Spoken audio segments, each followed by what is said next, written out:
부동산 거래는 거품을 사고 파는 행위라고 할 수 있습니다. 제가 말하는 거품을 점잖은 말로는 프리미엄 또는 미래 가치라고 부를 수 있습니다.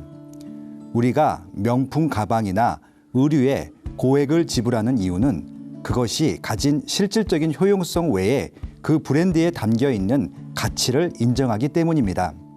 부동산도 마찬가지입니다. 우리가 값을 지불하는 것은 땅값과 건축비만이 아니라 그 부동산이 위치하고 있는 입지의 장점과 환경의 가치를 함께 사들이는 겁니다. 만약 입지의 조건과 환경에 적절한 가격을 지불했다면 그것은 성공적인 투자입니다. 그게 아니라 분위기에 휩쓸리거나 면밀히 알아보지 않은 채 과도하게 값을 치렀다면 실패한 투자입니다. 가장 훌륭한 투자는 부동산과 입지의 미래 가치를 미리 내다보고 선점하는 것이겠지요. 이것이 제가 이 책을 쓴 이유이고 여러분들이 이 책을 펼친 이유입니다.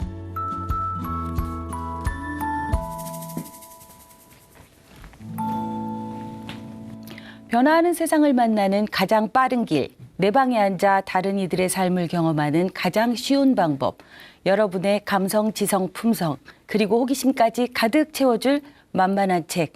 안녕하세요. 저는 진행을 맡은 컨텐츠 프로듀서 이진아라고 합니다. 반갑습니다. 요 몇 년 사이 뉴스에 가장 많이 올라온 이슈 중 하나가 집값 폭등에 관한 이야기가 아닐까 싶습니다. 정말이지 하늘 높은 줄 모르고 치솟고 있는데요. 이건 비단 한국만의 문제는 아니고 전 세계가 집값 폭등에 몸살을 앓고 있다고 합니다. 이유는 경제 위기를 완화하기 위해 유동성 자금이 풀렸고 그 자금은 부동산으로, 증권으로 흘러들어가서 생긴 문제라고 하는데요. 어쨌든 보통 직장인이 받는 월급만으로는 도저히 아무리 저축을 해도 수도권에 집 한 채 장만하기가 어려운 상황이 되어버렸습니다.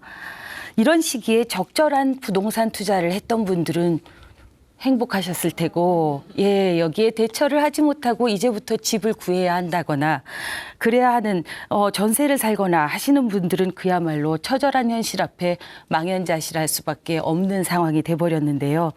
그래서 오늘은 나를 지키기 위한 자산이자 미래 준비를 위한 부동산, 잘 선택하고 투자하기 위해 공부를 해야 하지 않을까 하는 생각으로 대한민국 부동산 입지 전문가 김학열 소장님을 모셨습니다. 소장님, 어서 오세요.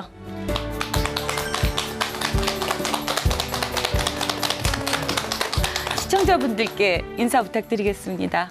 네, 안녕하세요. 스마트튜브 부동산 조사 연구소 소장 김학열입니다. 반갑습니다. 대한민국 최고의 입지 전문가이셔서 저희가 지금 가장 중요한 것들, 우리가 공부해야 될 게 입지 공부가 아닐까, 대한민국 지도 공부가 아닐까 하는 생각이 들어서 소장님을 급히 강력히 요청해서 모셨습니다. 저희가 책을 읽고 싶게 만드는 구절을 부탁드렸는데 조금 전에 읽어주신 구절에 대해서 조금만 보충 설명해 주시겠어요? 사회자님께서 네. 설명을 잘 해주셨었는데요. 그러니까 부동산이라고 하는 게 어떻게 보면 저희한테 필수 요소잖아요. 네네. 의식주 중에 물론 이제 금액이 제일 많이 들긴 하지만 꼭 그렇죠. 필요한 곳이기 때문에 어떻게든지 간에 이 보금자리를 마련하는 일은 반드시 해야 되는 일이거든요. 맞습니다.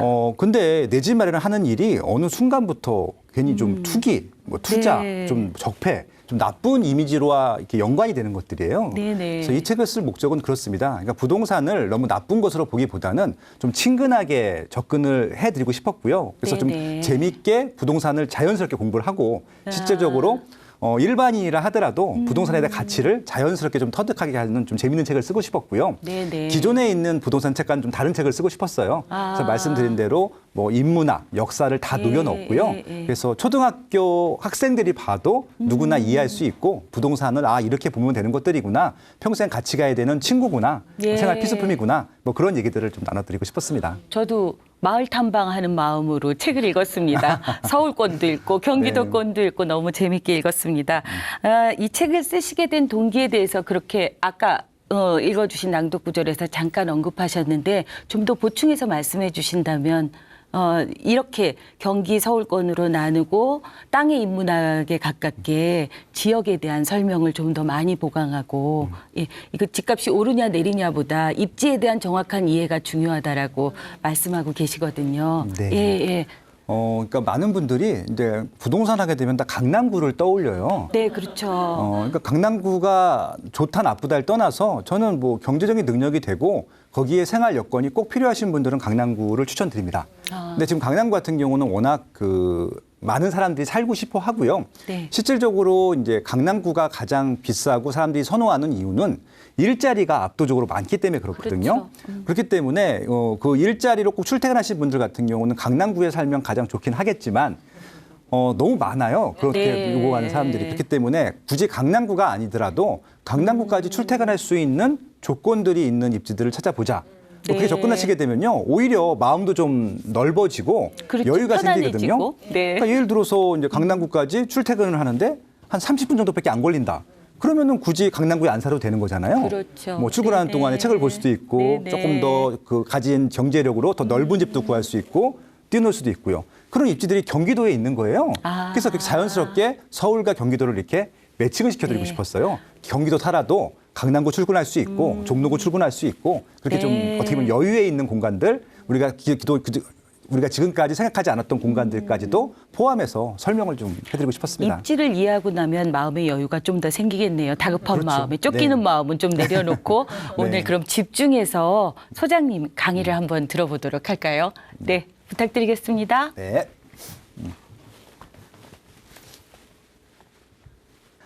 지금부터 대한민국 부동산 미래 지도에 대한 책 요약 및 강의를 좀 시작해 보도록 하겠습니다.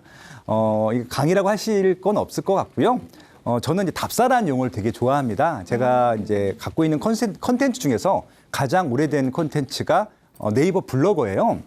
2005년도에 블로그라는 게 처음 생겼는데 그때부터 작성을 해서 매일 칼럼을 하나 쓰고 있고요. 거기 썼던 칼럼들이 어떤 것들이냐면은 제가 그 지역을 답사하면서 방문했던 기록들을 조금씩 남기기 시작했는데 그런 방문에 대한 답사에 대한 기록들에 대한 반응이 좋아지면서 책을 출간해달라는 요청이 있었고 책을 출간했더니 반응이 좋은 거예요. 그래서 이제 뭐 출간 기념회 해달라고 해서 출간 기념회 때 강의를 해드렸더니 저는 전문 강사도 아니거든요. 연구원인데 반응도 너무 좋고 그래서 지금까지 이렇게 책을 내고 뭐 출판 강연회도 하고 그렇게 이어오고 있습니다. 그래서 오늘도 답사를 하는 마음으로 저희 얘기를 들어주시면 좋을 것 같습니다. 그래서 오늘 말씀드릴 입지는 일단 서울입니다. 서울인데 기존에 생각했던 서울이 아니라 서울을 확장하는 모습들을 좀 보여드리고 싶었습니다. 그래서 일단 그런 생각을 가지고 한번 얘기를 들어주시면 좋을 것 같습니다. 여러분들은 지금 그 서울이 현재의 서울로 언제 이렇게 완성이 됐다고 생각을 하세요? 얼마 안 됐어요, 생각보다. 현재의 서울이요, 1995년도에 완성이 됐어요. 정말 얼마 안 됐죠. 제 성인이 돼서 완성이 됐습니다. 그럼 그 전에 서울이 어디까지였냐? 일단 정확히 말씀을 드리면은 서울이라는 용어를 쓴 것은 정말 현대에 들어서고요. 같은 있지만 서울이라는 용어를 쓰진 않았습니다. 정확히 서울이란 곳에 수도를 정한 것은 조선시대였습니다. 태종이라는 임금이 1394년도에 천도를 했어요. 원래 개성에 있다가 천도를 했고 그때 아마 서울이라는 용어가 처음 나왔을 겁니다. 조선왕조 실록에는 한양이라는 용어가 나오기도 하고요. 그때 서울의 규모는 어느 정도였었냐면요. 지금 딱 종로구였어요. 예, 그러니까 종로구하고 중구 일부. 근데 종로구 중구는 지금도 서울이죠. 그럼 결국은 이렇게 생각하시면 될 것 같아요. 종로구 중구는 600년 동안 서울이었었구나. 근데 실질적으로 600년 동안 그 종로구 중구는 늘 사람이 살고 있었어요. 그러니까 사람이 살고 있으면은 이제 어떤 문제들이 있냐? 문제라고 할 건 없지만 뭔가 새롭게 건축 행위를 하려면은 살고 있던 사람들이 나가야 되잖아요. 근데 지금 살고 있던 사람들이 갈 데가 없으면 못 나가죠. 그러다 보니까 지금 종로구나 중구는 대부분 낡았어요. 가보시면 아시겠죠. 강남과 비교해 보시면 딱 나오잖아요. 그래서 이제 그렇게 종로구 중구가 계속 서울의 중심지로서 역할을 했는데 일자리가 너무 좀 안타깝게도 서울에만 생겼어요. 그러니까 지방에는 일자리가 많이 안 생겼습니다. 그러니까 이제 직업군들을 좀 분리해 보시면 좋겠는데요. 1차 산업이라고 아시겠죠? 농업, 축업, 수산업, 뭐 광업 이런 것들이 1970년대까지는 제일 많았었는데 그런 일자리는 좀 줄어들고요. 제조업이 한 1980년도에 많아졌다가 1990년도부터는 3차 산업 인구가 많아졌어요. 그러다 보니까 지방은 일자리가 줄고 서울은 일자리가 늘다 보니까 지방에 계신 분들도 농업을 안 하고 그 농업을 다 정리하시고 서울로 다 상경을 하십니다. 70년대부터 그런 현상들이 발생이 됐는데 그러다 보니까 서울은 10,000원이다. 뭐 이런 소설이 나올 정도로 서울이 늘 이렇게 붐비는 겁니다. 그러다 보니까 서울을 좀 확장할 필요가 있어서 종로구, 중구 위주의 서울에서 계속 서울의 사람들이 증가할수록 확장을 시킵니다.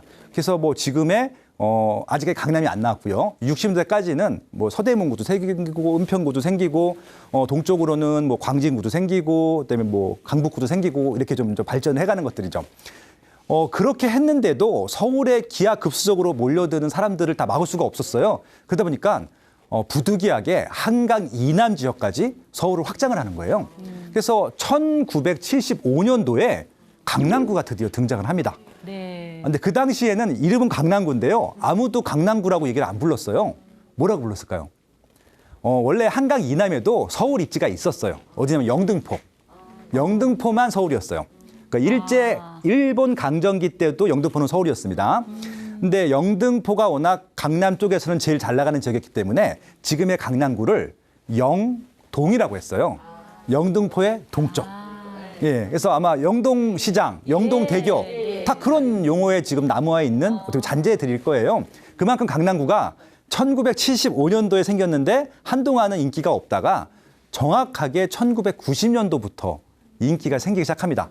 그러니까 그 계기가 저는 88 올림픽이었다고 생각을 하는데 강남에 대한 활용도가 높아지면서 강남구로 많이 갔어요. 그러다 보니까 일자리도 많이 생기고 그러다 보니까 강남구가 확장이 됐고 88년도에 강남구하고 서초구랑 분리를 합니다. 이해하시겠죠? 네. 그러면은 이제 어떤 걸 이해하셔야 되냐면은 서초구는 강남구랑 한 몸이었구나. 이런 말씀을 왜 드릴까요? 그러니까 이제 서초구 편이 이 책에 나와요. 여러분들 대한민국에서 유동 인구가 제일 많고 상권이 제일 발달한 지역이 어딘 줄 아세요? 예. 그러니까 딱 그 역으로 따지게 되면 강남역이에요. 강남역. 예. 그러니까 거기가 어느 정도 상권이 크냐면요. 강남역 북부랑 강남역 남부랑 분리를 합니다. 분리를 했는데도 1등이 강남역 북부고 2등이 강남역 남부예요. 그 정도로 대한민국에서 압도적으로 사람들이 많은 지역입니다. 네. 근데 강남역이 위치가요. 좀 애매해요. 오른쪽은 강남구고요. 왼쪽은 서초구예요. 근데 왜 강남역이라고 했을까요? 이제 이해하시겠죠? 원래 강남구의 한가운데였어요. 거기가. 88년도까지는. 그러니까 강남역이 2호선이잖아요. 2호선은 1984년도에 생겼거든요. 그때까지만 하더라도 지금의 강남역은 강남구의 한가운데였고 서초구랑 강남구를 88년도에 분리하면서 이렇게 애매한 지가 된 것들이죠. 그럼 이것들을 보면서 이제 어떤 것들을 보셔야 되냐면은 지금 화면에 보시는 것들이 어떤 것들이냐면은 연도별로 그 구가 생긴 해예요. 그때 서울이 이만큼 확장이 됐구나. 그래서 결국은 1995년도에 저렇게 강북구, 금천구, 광진구까지 확장이 되면서 지금의 서울의 모습이 갖춰진 겁니다. 그렇죠? 예, 근데 이 얘기를 왜 드렸을까요? 재밌는 역사 얘기를 하려고 드렸을까요? 그건 아니고요. 이제 많은 분들이 나는 강남구에 가고 싶은데 강남구를 놓쳤다라고 생각을 하세요. 75년도에 강남구는 굉장히 쌌겠죠. 제 기억에 80년도 후반까지도 그 중구의 신당동이라는 데가 있어요. 떡볶이 아시죠? 네. 별거 아닌 것 같잖아요, 지금은. 예. 그때 중구는 되게 비쌌어요. 장충동, 남산, 거기 아시죠? 재벌까지 삽니다. 그다음에 용산구의 한남동, 성북동 뭐 이런 데도 있죠. 성북동은 성북구인데 그런 데만 이제 재벌이 살고 강북에 살았었는데 신당동이 나름 장충동도 있고 주변에 굉장히 좋은 주택들이 많아서 비쌌던 동네였었습니다. 88년도까지도요. 신당동이 강남구보다 비쌌어요. 예, 그러니까 이 말씀을 왜 드리냐? 도시가 확장되다 보니까 점점 중심지의 축이 이동할 때도 있고 과거에 쌌던 입지가 비싸지는 곳도 생기는 것들이에요. 이해하시겠죠? 예. 그러면 결국은 88년도까지 강남구에 들어갔어도 지금 부자 됐겠네? 그런 좀 팁을 드리고 싶은 겁니다. 지금 서울은 완성이 됐잖아요. 이렇게 좀 이제 반문들을 하시겠죠. 근데 제가 여기서 답을 드리고 싶은 거예요. 지금 서울은 25개고 딱 이 모습이지만 점점 서울이 확장하고 있다. 어디들 확장하고 있을까요? 경기도, 인천. 물론 행정구역명은 서울이 아니에요. 근데 저는 그냥 수도권이라고 말씀을 드리고 싶은 겁니다. 네. 수도권이 뭐죠? 수도의 권역. 예. 그러니까 수도라는 게 서울이잖아요. 결국은 서울의 역할을 하는 이 권역이 모두 수도권이다. 그럼 결국은 지금의 서울의 중심은 강남이지만 강남의 역할들을 분담할 수 있는 수도권 지역 내에서 조금은 낮게 평가된 입지들을 미리 들어갈 수 있다라고 하면은 우리가 미래에는 서울 역할을 할 수 있는 곳을 조금 저렴한 가격으로 들어갈 수 있겠죠. 그렇게 지금 서울이 확장되는 모습들을 보여드리고 싶어서 저 과거의 지도들을 말씀드렸습니다. 이해하시겠죠? 네. 근데 중요한 건 뭐냐면은 서울도 마찬가지지만 25개구가 됐잖아요. 처음에는 딱 2개구였다가 25개구로 됐는데 결과론적으로 보면은 서울의 25개구가 가격이 다 달라요. 어디는 많이 올랐고 어디는 덜 올랐습니다. 그럼 이왕이면은 좀 더 많이 오르는 곳들을 주목해 보는 게 좋겠죠. 그럼 많이 오르는 지역들을 좀 꼼꼼히 따져봤더니 가장 많이 오른 곳이 강남구였어요. 말씀드린 대로. 그럼 강남구가 왜 많이 올랐나? 처음에 말씀드린 대로 일자리가 압도적으로 많아요. 구가 25개구가 있다고 말씀드렸잖아요. 그래서 이제 그 구랑 동급의 행정구역들이 구, 군, 시예요. 예를 들어서 과천시, 광명시와 강남구는 동급입니다. 그렇게 구, 군을 시를 나눠서 전국에 있는 것들을 정리해 보면은 총 226개가 나와요. 226개 시, 군구 중에서 가장 일자리가 많은 곳이 강남구예요. 강남구. 강남구의 인구가 53만 명이에요. 근데 강남구로 출퇴근하는 인구가 몇 명일까요? 75만 명. 이해하시겠죠? 그러니까 75만 명이 출퇴근을 하는데 보통 그러니까 가장이 직장을 다니고 뭐 학생들이나 전업주부들은 집에 있는다고 가정을 하면 한 3인 가족만 쳐도 곱하기 3을 하게 되면은 200만 명. 4인 가족을 하게 되면은 거의 300만 명이 강남구로 먹고 살고 있는 겁니다. 강남구에 살고 싶겠죠. 그러다 보니까 강남구가 제일 비싸진 것이고 그럼 결국 살고 싶어 하는 사람들은 많은데 강남구에 살고 있는 사람들은 누굴까요? 남들보다 돈을 더 많이 지불한 사람들. 그러니까 돈을 좀 덜 지불하시는 분들은 좀 밀려나겠죠. 그렇게 이해하시면 되는 것들이죠. 그래서 오늘 강남구를 말씀드리려는 게 아닙니다. 강남구는 능력이 되시면 지금이라도 들어가도 돼. 그건 제가 뭐 권장해 드릴 일이 아니라 여러분들 경제적 능력이 맞기 때문에. 근데 대부분의 99%의 일반인들은 경제력 때문에 자기가 원하는 입지를 선택할 수 없잖아요. 그렇기 때문에 내가 갖고 있는 경제력으로 최선의 선택을 해야 되는 겁니다. 지금은 저렴하지만 강남구만큼은 아니더라도 가격이 많이 올라갈 수 있는 입지들을 한번 미리 선택을 해보는 것들이죠. 그리고 중요한 건 뭐냐면 살기도 좋아야 되는 것들이잖아요. 살기 좋다는 것들은 일단은 출퇴근이 가능할 정도로 교통이 좋아야 돼요. 그렇죠?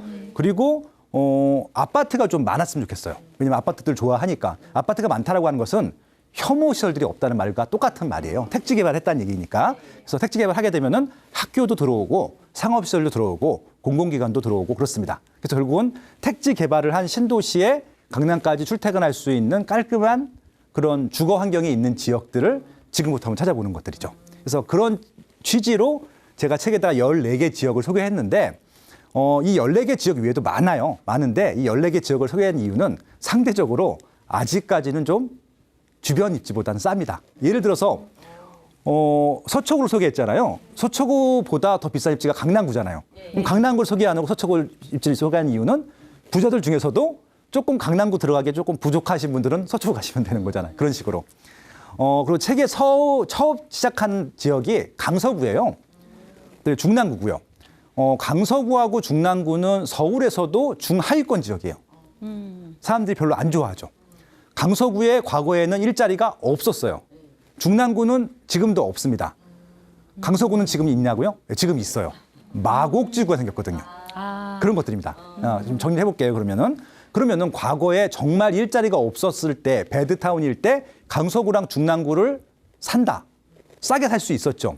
근데 강서구랑 중랑구를 또 같이 비교해 드리는 이유는 뭐냐면요. 중랑구보다 강서구가 월등히 비싸요, 지금. 비슷했는데. 그 차이는 똑같이 강남권으로 출퇴근한 입지여서 비슷한 가격대였는데 강서구라는 입지는 마곡지구라고 하는 거의 10만 명 가까운 일자리가 생겼거든요. 그러다 보니까 가격이 또 올라간 겁니다. 강남으로도 출퇴근이 가능하고 자체 일자리도 있고 그럼 여기서 힌트를 얻으셔야 되는 거죠. 중랑구 비하하는 게 아닙니다. 비견을 하는 것들이고요. 중랑구도 충분히 살기 좋은 곳입니다. 일단 가격대로 결정하시면 되는 것들이고요. 중랑구보다는 강서구를 조금 일찍 투자했다고 하면은 조금 프리미엄을 먼저 얻는 것들이죠. 그럼 마곡지구에 일자리가 들어오는 것들을 저만 알았느냐? 아니요. 이미 30년 전부터 계획이 돼 있었어요. 그 5호선이요. 김포공항역까지 가는데 중간에 역이 하나 비어 있었어요. 예, 있었는데 그때부터 택지 개발 지역이었고 아무것도 없다 보니까 그 역을 관통했습니다. 발산역에서 송정역 사이에 역이 하나 있었는데 늘 관통을 하는 거예요. 역을 만들어 놓고. 왜? 아무도 안 살고 일자리도 없다 보니까. 그때부터 이미 그 5호선이 언제 생겼냐? 95년도에 생겼어요. 네. 그럼 이미 95년도부터 마곡지구는 개발을 할 계획이 있었던 겁니다.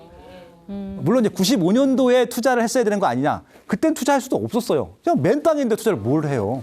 그렇죠?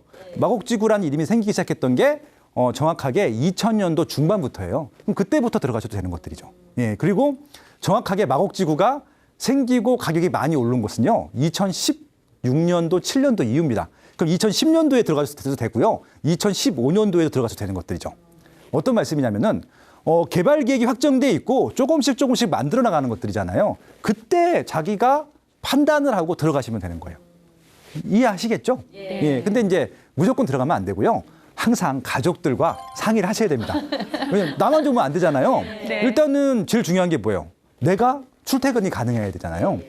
그리고 중요한 건 뭐냐면은 이 일자리도 중요하지만 아이들이 있을 경우에는 학교도 안정이 돼야 되거든요. 자꾸 이사 다니고 전학하면 애들이 정착을 못하고 친구도 없고 막 그래요. 그렇기 때문에 초등학교 저학년까지는 그래도 조금 괜찮은데 한 초등학교 고학년, 특히 중학교 고등학교 때는 좀 안정된 좀 그 보금자리를 만들어야 되거든요. 그래서 그런 것들을 고려했을 때 이사 타이밍을 정하시는 게 맞죠.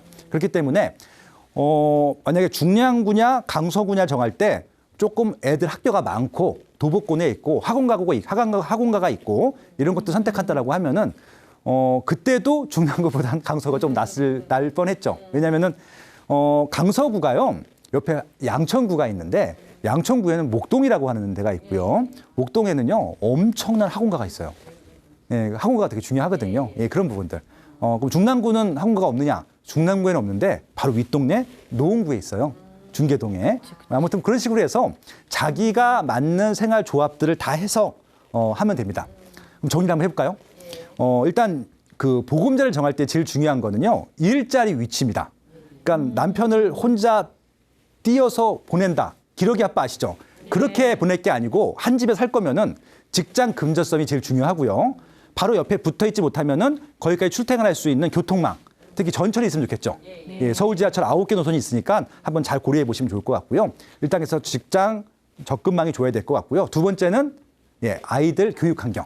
학교하고 학원가가 있는지 보시면 좋겠다라는 것들이고요. 마지막으로 남편 출근하고 애들 학교는 학원 가고 주부님들도 집안 정리한 다음에 뭐 커피 한잔 하거나 뭐 주변 지인들과 또 정보도 교류를 하셔야 되잖아요. 그러니까 커피 한 잔.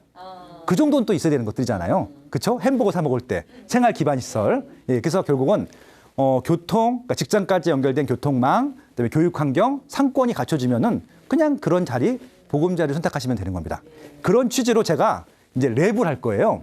이 책에 소개된 14개 입지를 쭉 설명드릴 텐데 일자리 접근성이 어떤지, 교육 환경이 어떤지, 상권이 형성되어 있는지, 직장 근접성은 좋은지 한번 그렇게 봐주시면 좋을 것 같습니다. 네.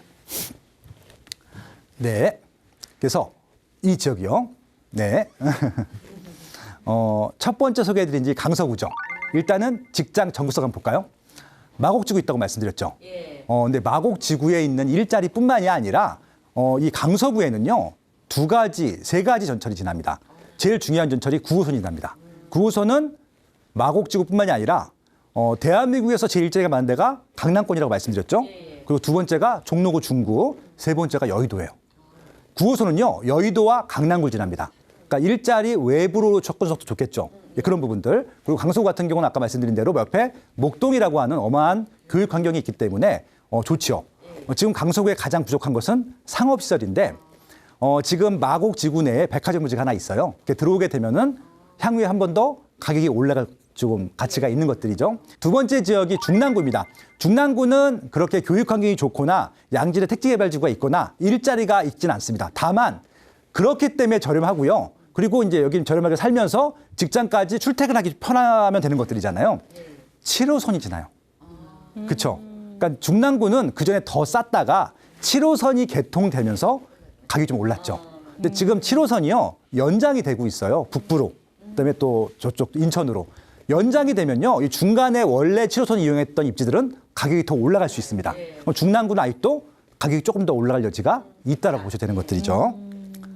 네, 세 번째는 서초구입니다. 서초구는 이미 많이 올랐죠. 이제 정말 많이 올랐습니다. 놀랍게도요, 지금 이제 전국에 226개 시군구가 있다고 말씀드렸고, 강남구가 제일 비싸다고 말씀드렸고, 2위가 서초구입니다. 근데요, 전국에 2,300개 읍면동이 있어요. 동 단위로 따지게 되면요, 강남구가 지금 압구정동이 제일 비싼데, 압구정동보다 더 비싼 동이 있어요. 서초구 반포동이에요. 예, 반포동. 그만큼 지금 많이 올랐습니다. 그럼 반포동이 원래 비쌌느냐? 아니요. 압구정의 반값이었어요. 근데 지금 워낙 입지가 좋아지다 보니까 올라간 겁니다. 그 올라간 이유가요. 지하철 전철망이 3개가 생겼어요. 3호선, 7호선, 9호선. 예. 그리고 또 어떤 게 생겼냐면은 강남점이라고 아십니까? 네. 요즘은요. 상업시설이 되게 중요하다고 말씀드렸잖아요. 또 주부님들이 좋아하는 상업시설이 들어와야 되는데 온라인 쇼핑몰이 생긴 다음부터는 일반적인 마트나 일반적인 백화점들은 매출이 줄었어요. 인터넷이 짱입니다. 근데 오프라인 매장인데 매출이 기하급수적으로 증가하는 데가 딱 한 군데 있습니다. 백화점이에요. 백화점도 그냥 백화점이 안 됩니다. 명품 샵이 들어가야 돼요.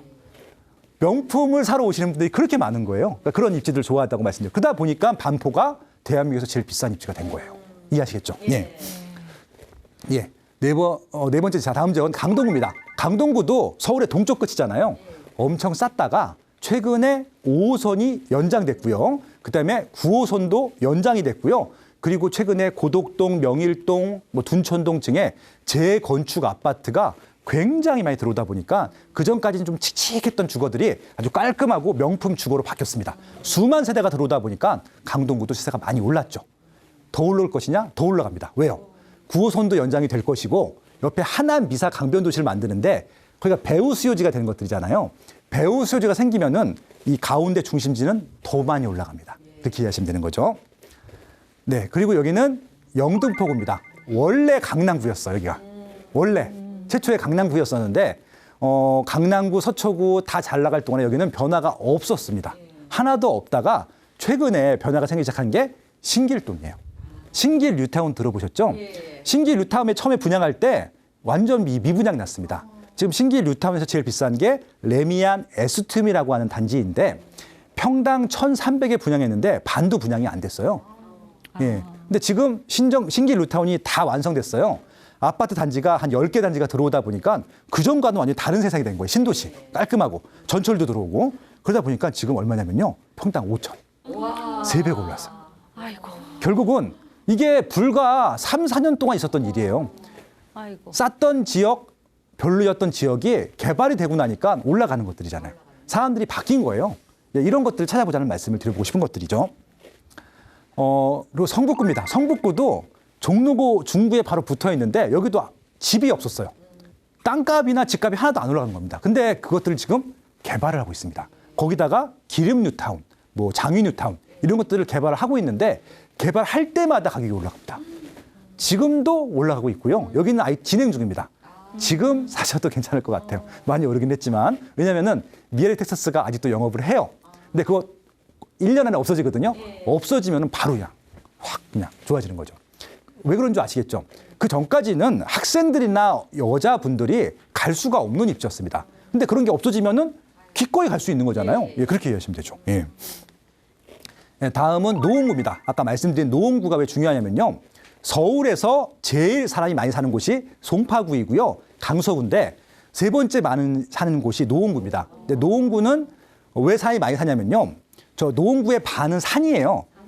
근데 산인데 반 정도만 몰려 삽니다. 상계동, 중계동, 하계동, 월계동, 공릉동에 다 몰려 사는데 최근에 뉴타운 재건축 시작했습니다. 이게 30년 된 그 낡은 주거 시설들이 깔끔해지니까 굉장히 지금 사람들이 더 선호를 하고 있고 7호선, 4호선, 1호선 들어오고 있고요. 또 최근에 또 공공재개발 정부에서도 사람들이 많이 살잖아요. 이것도 하나의 팁인데 사람이 많이 살면요. 선거하시는 분이 많죠. 유권자가 많죠. 정부나 지자체가 잘해줍니다. 그래서 여기는 계속 아마 도움을 받을 것 같아요. 네, 그렇게 한번 이 지역들도 관심 있게 보시면 좋을 것 같고요. 그리고 이제 마포입니다. 마포도 굉장히 쌌던 곳이었어요. 서울의 중하위권 지역인데 여기도 아현 뉴타운 개발되고요. 한강변에 좋은 아파트들이 쫙 들어선 다음에 가격이 많이 올랐어요. 특히 여의도 분들이 좋아해요. 네, 도보권이니까. 예, 그렇게 이해하시면 되죠. 그래서 이렇게 변화가 있는 지역들은 한번 관심을 가지면 좋겠다라고 말씀을 드리고 싶고요. 네, 여기까지 해서 서울 8개 지역 금방 했죠. 네. 경기 6개 지역 말씀드리고 마무리할게요. 경기도는 말씀드렸죠? 이제 경기도가 아니라 서울을 역할을 나눠서 하는 지역들, 수도권, 네, 인천도 마찬가지고요. 경기도가 저렇게 크기 때문에 저 경기도에 있는 32개 구군이 다 좋진 않아요. 서울로 출퇴근할 수 있는 권역까지만 수도권으로 보자고 말씀을 드리는 겁니다. 그런 취지로 한번 이 지역 이야기를 풀어가 볼게요. 의정부입니다. 의정부. 네, 의정부는 서울 중계동 노원구하고 도봉구에 붙어 있죠. 근데요, 너무 놀랍게도 노원구랑 가격이 비슷하고 도봉구보다 비싸요. 왜? 도봉구는 이렇다 할 주거가 없어요. 근데 도봉구랑 의정부는 거의 서울과 중심부랑 거의 거리가 멀지가 않잖아요. 그러다 보니까 의정부에 새 아파트들이 많이 들어가니까 오히려 도봉구를 역전한 거예요. 결국 여기서 힌트를 얻으셔야 됩니다. 서울이 아니지만 비록 서울이 아니지만 서울보다 비싸질 수 있구나. 이해하시겠죠? 그러니까 우린 지금 이런 지역들을 찾아야 돼요. 그러니까 지금 돈이 없다 하시는 분들은요. 경기도권 가시면요. 지금 돈으로 충분히 살 수 있는 거 많고요. 서울은 지금 규제가 심하기 때문에 대출이 많이 안 나오는데 경기도는 대출도 많이 나와요. 지금처럼 저금리 때는 대출을 좀 많이 받으셔갖고요. 저렇게 좀 새 아파트들, 교통 좋은 곳들 선점하시는 것들 경기도에서 그렇게 하셔갖고요. 많이 가격이 오르잖아요. 그러면은 오른 가격 가지고 서울에 좀 덜 오른 지역으로 다시 상경화하셔도 상관없어요. 그것도 하나의 전략입니다. 아무튼 그렇게 경기도에 있는 입지를 보자는 말씀이고요. 그중에 하나가 의정부고 서울에 붙어 있고 교통망도 좋아지고 있고 새 아파트가 많이 들어오고 있다. 이렇게 이해하시면 될 것 같습니다. GTX-C가 생깁니다. 광역 교통망이 중요한데 GTX-A는 지금 공사를 하고 있고 C는 곧 공사를 할 예정이에요. C는 양주에서 출발해갖고 의정부 지나서 강남까지 가는 겁니다. 양주에서 강남까지 몇 분 걸릴 것 같아요? 15분. 네, 맞습니다. 20분이 안 걸려요. 그러면 서울에 살 필요 없잖아요. 그렇죠? 의정부는 양주보다 더 가깝죠. 의정부 좋죠? 그러니까 의정부 GTX 여기 생기는 그 부지들은요. 지금 솔직히 많이 올랐습니다. 근데 많이 올랐는데 서울에 있는 아파트랑 비교하면은 그래도 싸요. 예, 그러니까 지금도 올라갈 여지가 크다라고 보시면 될 것 같아요. 예. 두 번째 구리입니다. 구리는 아마 많은 분들이 스쳐 지나갑니다. 동이 딱 5개밖에 없어요. 굉장히 작습니다. 인구도 적고. 근데 여기가 왜 강력하냐면요. 구리에 사시는 분들 중에서 구리에서 일하시는 분들이 거의 없고 송파구나 강남구로 출퇴근하시는 분들이 많아요. 왜 그럴까요? 집값은 싼데 광역버스들이 다녀요. 자가용 타셔도 되고 출퇴근하는데 한 30분, 40분이면 가거든요. 쾌적하고 저렴하고 그렇잖아요. 그래서 이제 저희가 이제 나름 숨겨진 보물 같은 지역이었었는데 최근에 부각이 됐어요. 제가 아까 강동구 얘기하면서 어떤 말씀 드렸죠? 뒤에 하남이 개발되니까 강동구가 중심지로 부각이 됐다. 기억하십니까? 네. 구리의 뒤에 남양주가 있는데 최근에 다산 신도시라고 하는 곳이 개발이 됐어요. 구리가 중심지가 됐어요. 가격이 올라갔죠. 그러니까 그런 입지들. 뒤에 배후 수요지가 생기게 되면요. 중심지는 더 올라갑니다. 지금 남양주에 3기 신도시를 또 만들 거예요. 왕숙 신도시. 구리시가 구리시에 있는 모든 인구보다 더 큰 세대수가 들어와요. 그러면 여기는 더 중심지가 되겠죠. 예, 그렇게 이해하시면 됩니다. 구리는 지금도 많이 올랐지만 더 좋아질 것이고 배후 수요지가 생기면 항상 교통망을 만들어주잖아요. 100% 구리를 지나갑니다. 가만히 앉아서 추가적인 교통망을 누릴 수 있죠. 예, 그렇게 이해하시면 됩니다. 다음은 이제 광주시일 텐데 광주시 하니까 전라도 광주 아니요. 성남에 바로 붙어 있고요. 하남에 바로 붙어 있습니다. 여기 진짜 숨겨진 보물 같은 곳인데요. 아직도 싸요. 근데 여기 지금 전철망이 생겼어요. 경강선이라고 해서 판교까지 연결이 돼 있거든요. 경강선을 타면요. 판교까지만 오면은 판교에서 환승해서 강남구까지 11분 걸리거든요. 그럼 이 광주시에서도 강남 출퇴근도 가능하고 강남까지 갈 필요도 없어요. 판교 테크노밸리가 너무 좋은 일자리예요. 8만 명. 근데 지금 거기 꽉 차가지고 제2, 제3을 지금 만들고 있거든요. 그럼 판교까지 출퇴근하시는 분들이 지금 판교가 성남인데 서울의 강남구만큼 비싸요. 못 들어가 어차피. 그러다 보니까 이 광주시도 하나의 이런 좀 대안 그 주보금자리 쪽으로 생각하시면 좋겠다라고 좀 제안을 드리고 싶고요. 그리고 화성시가 있습니다. 화성시랑 평택시를 같이 말씀드릴 텐데 마지막입니다. 화성은 굉장히 큽니다. 우리가 화성하면 옛날에 안 좋은 기억이 있어요. 살인의 추억. 그렇죠. 근데 지금은 깔끔하게 잊어먹었습니다. 왜 그랬을까요? 너무 발전을 많이 했습니다. 그리고 이제 화성을 이제 떠올릴 때 살인의 추억을 떠오르는 게 아니라 이제는 뭘 떠오르냐면은 동탄을 떠오릅니다. 이름이 바뀌었죠. 예, 결국은 동탄은 꿈의 신도시고 왜 꿈의 신도시라고 하면요. 1기, 2기 다 합쳐도 심지어 3기까지 합쳐도 제일 커요. 몇만 명이냐면은 15만 명. 아니, 15만 세대. 집이 아파트만. 어마어마하죠. 예, 그럼 4인 가족 하게 되면 60만 명. 동탄 신도시에만. 그러니까 여기는 어마어마한 별도 신도시가 된 겁니다. 서울까지 출퇴근 하지 않아도 돼요. 이 자체적으로만 살아도 안에서 인구가 한 30만 명 이상 살면요. 일자리가 생겨요. 상업시설도 일자리잖아요. 그렇죠. 그러다 보니까 결국은 지금 동탄 같은 경우는 주변에 산업단지, 일자리, 삼성전자, LG전자, 현대자동차 뭐 공장이 많이 생기고 있고요. 자체 일자리도 많아지다 보니까 굉장히 살기 좋은 명품 신도시가 됐다라고 하는 것들이고요. 지금 신도 중에서 가장 뜬 지역이 바로 화성입니다. 마지막으로 평택인데요. 화성 다음에 포스트 화성입니다. 초기 단계인데 지금 평택도 일자리가 계속 생기고 있고요. 지금 평택시 인구가 60만인데 평택시에서 2030년까지 인구를 120만까지 늘어날 것으로 예상하고 있습니다. 그러면은 이 일자리가 생긴다는 얘기고 그 많은 사람들이 살 주거도 필요하다는 얘기고 교통망도 좋아진다는 얘기죠. 제가 지금 여기까지 딱 말씀드렸는데요. 서울의 범위를 어디까지 넓혔습니까? 평택까지 넓혀드렸어요. SRT, KTX, 화성은 GTX 들어오죠. 서울까지 20분 안에 들어올 수 있는 입지까지입니다. 여기까지가. 그러면 이제 돈 없어서 보금자리 못 구하신다는 말씀 못 하시겠죠? 오늘 인천 얘기는 뺐는데 인천까지 포함하게 되면 더 많아요. 심지어는 강원도 춘천, 충청남도, 천안, 아산까지도 서울 출퇴근이 가능해요. 그럼 경기도쯤은 굉장히 좋은 입지죠. 예, 그렇게 이해하시면 되는 겁니다. 결국 그래서 이제 이렇게 제가 미래 지도를 그려드린 겁니다. 수도권 개발 계획도가 있는데 이미 개발 계획도가 다 나와 있고요. 저 네이버 지도에 들어가시면요. 저 네이버 지도인데요. 다 표시가 돼 있어요. 언제 개통이 되고 언제 개발이 되고 그래서 여러분들은 자가용으로 출퇴근 가능한 범위, 전철로 출퇴근 가능한 범위만 찾으셔갖고요. 여러분들의 보금자리를 만드시면 됩니다. 라고 말씀을 드리면서 오늘 짧지만 특별한 강의를 마무리하도록 하겠습니다. 도움 되셨나요? 네, 고맙습니다. 감사합니다.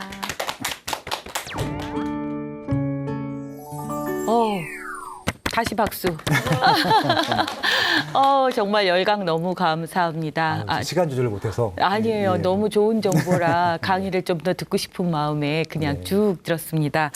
네, 작가님은 부동산 전문가 중에 전문가잖아요. 그래서 대한민국 구석구석에 대해서 모르시는 곳이 없을 텐데, 예, 가장 좋아하시는 지역? 네. 저는 전국의 226개 시군구를 다 좋아하는데요. 네. 특히 좋아하는 곳 조금이라도 전 종로구가 제일 좋더라고요. 서울의 시작. 네, 그렇구나. 네네. 지금 사시는 곳은 그러면 용산구 삽니다. 네. 용산구 좋은 데 사시네요. 용산구 사시는데 종로구가 가장 좋다고 말씀하신 이유는 뭐가 있을까요? 제가 가족들과 그 합의를 하라고 말씀드렸잖아요. 네네. 합의할 때 제일 어떻게 보면 영향력이 제일 센 분 의견을 들어야 되는데 제 아내가 거의 의사결정권이 많기 때문에 네. 아내가 용산구를 너무 좋아하고요. 예. 한강을 너무 좋아해요. 그래서 이제 아내 의견을 좀 따랐습니다. 네, 네. 근데 이게 제가 농담처럼 드려도요. 네. 주택 관련 의사결정하실 때는요. 주부님들 아내분 말씀 듣는 게 거의 99% 정답입니다. 남자분들은 단순해 갖고요. 근데 소장님이 종로구를 좋아하시는 이유는? 저는 이제 워낙 역사문화재를 좋아하고요. 산도 좋아하고, 그리고 이제 거기서 또 이제 직장 생활을 오래 했어요. 종로구 쪽에서. 그러다 보니까 거의 뭐 제 고향은 아니지만 고향처럼 지내고 있고요. 그다음에 좀 제가 은퇴한 다음에 네. 할 것들이 되게 많더라고요. 등산도 하고, 뭐 그다음에 박물관도 그쵸. 있고, 교보문고도 있고. 네. 네. 그래서 제가 마음이 많이 가는 곳이군요. 네. 네. 내 집 마련이 평생 목표인 사람들이 대부분일 텐데 또 어떤 주대 있는 분들은 굳이 집을 살 필요 없다라고 말씀하시는 분들도 있으세요. 네. 그런데 이번 같이 너무 이런 세상의 변화에 대응을 못하고 집을 옮겨야 되고 집을 마련해야 되고 하는 경우에 처한 경우 되게 낭패감이 컸을 것 같은데 네. 예, 집은 꼭 장만해야 하는 건가요? 그건 정답은 없고요. 네네. 이게 좀 이게 진짜 케이스 바이 케이스고요. 사람마다 다를 겁니다. 네. 그러니까 오히려 정말 돈이 많고 현찰을 계속 평생 벌 수 있는 분들은 집 사실 필요 없어요. 그냥 좋은 월세 사십시오. 그분들은 오히려 집 안 사는 게 맞고요. 네네. 왜냐하면 그분들이 안 사야지 일반인들이 더 많이 살 수 있는 기회가 생깁니다. 근데 난 은퇴하고 수입도 없고 예. 노후가 불안해. 이러신 분들은 오히려 집을 사셔야 돼요. 한 살이라도 더 젊었을 때. 네, 보금자리고요. 집이 있으면 그래도 다른 활동들도 조금 여유 있게 할 수 있는데 집이 없으면 계속 말씀하신 것처럼 네, 이사를 네. 준비해야 됩니다. 2년마다. 불행한 일입니다. 네. 그러니까요. 네. 수도권에 살면 뭐가 좋고 네. 그리고 수도권만 벗어나면 사실 나이가 조금 드신 분들은 수도권에 꼭 일자리를 찾아서 있을 이유도 없잖아요. 그렇죠. 조금만 벗어나면 조금 더 잘 살 수 있는데 네. 예, 이 부분에 대해서 한번 소장님 의견은 어떠신지. 요 부분만 가지고도 한 3시간 저 혼자 강의할 수 있어요. 왜냐면 이거는 네네. 굉장히 복잡한 문제라서 그렇고요. 예, 예. 이게 진짜 편 가르기 이런 차원이 아니라 굉장히 좀 안타까운 일이기도 해요. 네. 그러니까 제일 구조적인 문제가 뭐냐면 일자리입니다. 말씀하신 대로, 말씀드린 네네. 대로. 이게 내가 일을 하지 않고 살 수 있으면은 지방 어디든 상관없습니다. 특히 강원도라든지 전라남도라든지 경상북도 이런 데서 사시면요. 서울에서 쓸 수 있는 생활비로 부유층이 될 수 있어요. 여기는 서민층이었다가. 네, 네, 네. 그렇기 때문에 저는 지방 가서 사시는 것도 추천드리는데 중요한 거는 지방은 일자리가 줄어들고 있고 서울은 점점 많아지고 있고 그러다 보니까는 사람들이 많이 살면은 여러 가지 편의시설도 다 그쪽에 네, 생기거든요. 네, 네. 지방의 가장 큰 맹점이 뭐냐면요. 그러니까 예를 들어서 남자분들은 은퇴하면은 나 공기 좋은 데 살아야지. 네. 라고 하신 분이 많습니다. 네. 실질적으로 은퇴하신 다음에 나가신 분들 많아요. 전 설문조사를 하는 리서처이기 때문에 그런 조사를 많이 하거든요. 그렇죠, 그렇죠. 다 100% 후회하세요. 제일 큰 이유가 뭐냐면요. 일단 병원이 없어요. 그리고 이제 그분들도 이사를 하고 싶을 때가 있잖아요. 네네. 집이 안 팔립니다.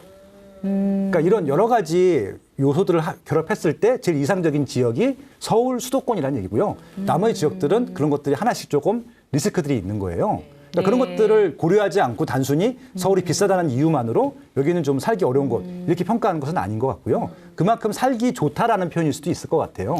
그래서 이거는 구조적인 문제이기 때문에 개인들이 해결할 수 있는 부분들은 아니고 결국 정책적으로 예, 맞습니다. 시스템이 해결해야 되는 맞습니다. 문제인 맞습니다. 거네요. 예, 예. 개인이 극복할 수 있는 문제는 아니고. 그렇죠. 예. 그렇다 하더라도 만약에 이제 남편을 따라서 지방으로 이사를 가게 된다거나 직장이 바뀌어서 네. 혹은 직장에 일자리를 찾아서 가거나 귀촌을 하거나 할 때 물론 아까 같은 그런 현상도 있긴 하지만 네. 그래도 선택을 해야 된다라면 어떤 걸 기준으로 지방에서는 집을 고르고 선택해야 되는지. 일단 가장 중요한 것은 예. 말씀드린 대로 이거 황금성을 고려할 것인가 안 할 것인가를 따져보셔야 돼요. 네. 이 집을 한 번이라도 파셔야 된다. 파는데 내가 산 가격보다 빠질 수도 있고 안 오를 수도 있잖아요. 그렇죠. 예, 이것까지 고려하시는 것들이 감안된 상태면요. 네네. 전국에 정말 많아요. 예, 그렇죠. 예, 그렇게 그런 부분들을 일단 미리 좀 사전적으로 결정을 해놓고 결정하셔야 될 것 같고요. 네. 저는 실거주용으로만 사셔도 상관없다고 생각해요. 그리고 저는 네네. 또 솔직히 아까 말씀드렸잖아요. 집을 살 필요 없다고 생각합니다. 전세나 월세 지방에도 좋은 거 많거든요. 그럼 일단 그렇죠. 한번 살아보시고 한 1년이고 이거 살아보시고 마음에 들면 그때 사셔도 집값이 안 올랐을 거예요. 그러니까 여유 있게 접근하시면 좋겠다는 말씀을 드려보고 싶은 것들이고요. 꼭 당장 귀농을 해야 되는데 집을 사서 갈 필요 없잖아요. 네. 전세, 월세 많거든요. 한번 생활을 해보시고 괜찮다라고 하시면 그때 결정하셔도 상관없다는 말씀을 드려보고 싶은 것들이고 단 하나 일단 기본적으로 도시에서 떠나는 것들은 저도 추천을 드리는데 네. 너무 많이 떨어져 있으면 안 돼요. 왜냐면 무슨 일이 있을지 모르거든요. 특히 이제 요즘처럼 인터넷이 무조건 돼야 되는 네. 시기잖아요. 네네. 3년 전에 마포구에 KT 기지국이 한번 불이 난 적이 있었어요. 네네. 아마 많은 분들이 경험 못했을 텐데 그 마포구하고 용산구가 이게 통신망이 단절이 돼 버렸어요. 인터넷이 안 됐어요.